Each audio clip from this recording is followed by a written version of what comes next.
Muhammed Xarezmi. Muhammed Xarezmi 783 yılda Xarezm'de doğulyar. 0, 1, 2, 3, 4, 5, 6, 7, 8, 9 sanlardan ibaret onluk hasaplama sistemasını döretmek arkalı dünya adamlarına aritmetikanı öğrettir.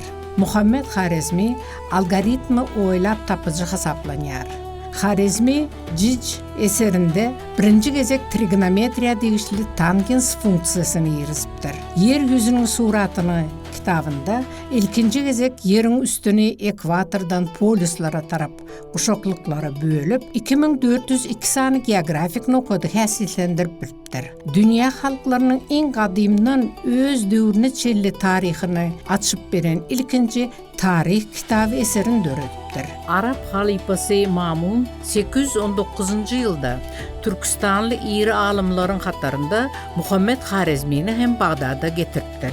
Şeydip ol yerde hikmet öğe esaslandırılıp, babamız uzak yıllar onu dolandırıptır. Eserleri 12. asırdan başlap Avrupa dillerine tercüme edilip başlanıptır. Üniversitelerde esası derslik hasaplanıp, şol kontinentte tevigat ve tahkik ilimlerin ösmegine esas ol. Muhammed Xarezmi Avrupa'da algoritmi adı bilen tanılıptır. 850 yılda Bağdat'ta, hazırki Irak'ta aradan çıkıptır.